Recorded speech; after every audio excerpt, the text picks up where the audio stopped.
In order to get all the power you put into each step to help you move faster forwards, it's important to have a strong core. In this video I'm sharing my 5 favorite core strengthening exercises that can help you run faster and injury-free. If you're new to my channel, my name is Göran and I'm a physio and running coach. And before I start showing you some great core strengthening exercises, I thought I would talk briefly about what I mean with the core. The core is often referred to the lower back, the pelvis, the hips and the stomach.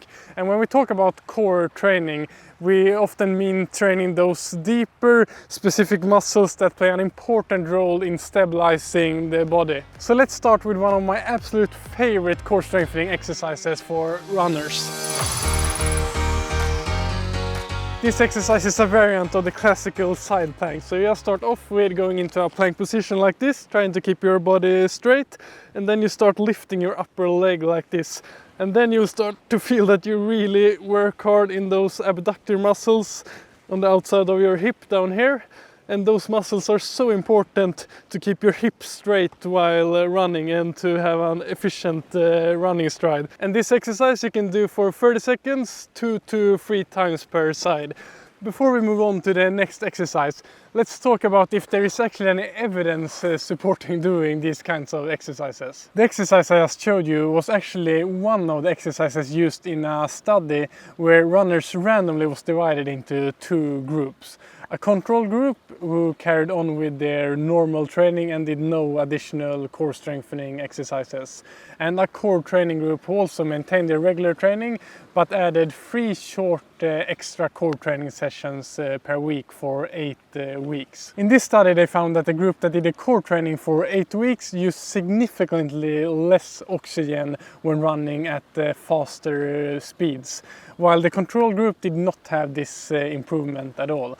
So basically the core exercises had a positive impact on the running economy, simply meaning that you can run at the same speed but with less effort. Don't we all want that? And this should also make it possible to run faster.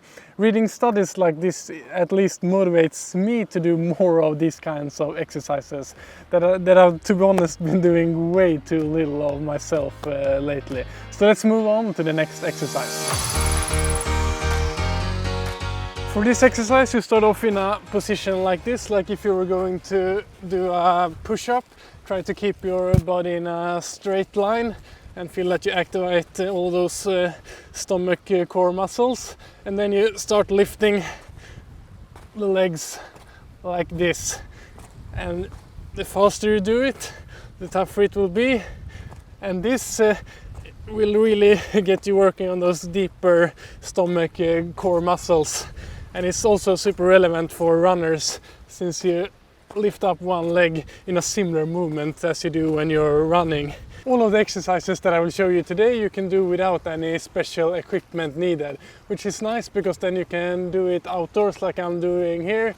And to be honest, these exercises aren't the most fun thing to do, but doing it in a nice environment like the one we have here makes it a bit more enjoyable. This exercise I recommend doing 30 to 60 seconds depending on how long you feel that you can keep a good position while doing this.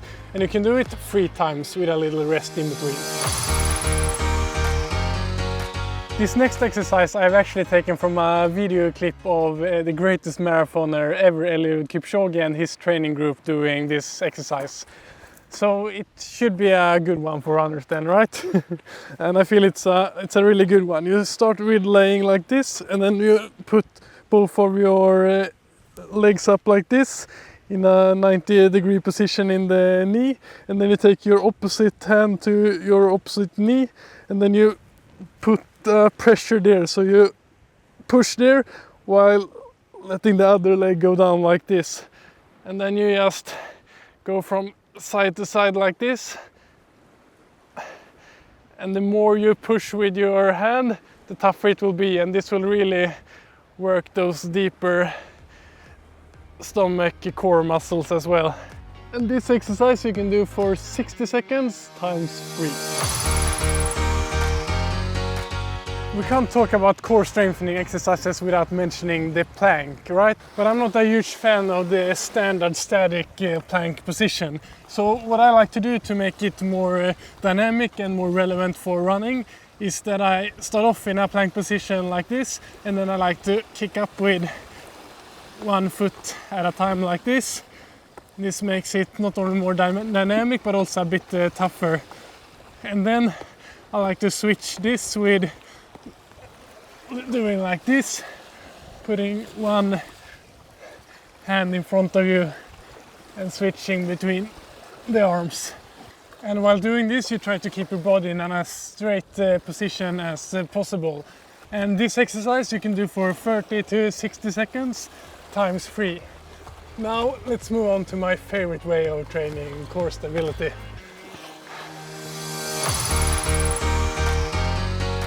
This last one is a bit unconventional and not often talked about as a core strengthening exercise, but I think it's highly underrated.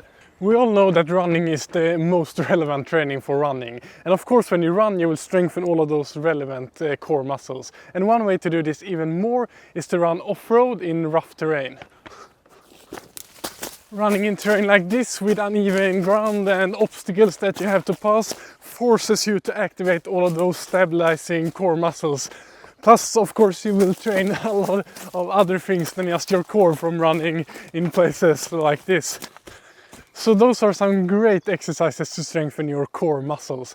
But another thing that is super important if you want to run fast and injury-free is to strengthen the muscles surrounding your knees. Click here if you want to check out 5 great exercises for doing that.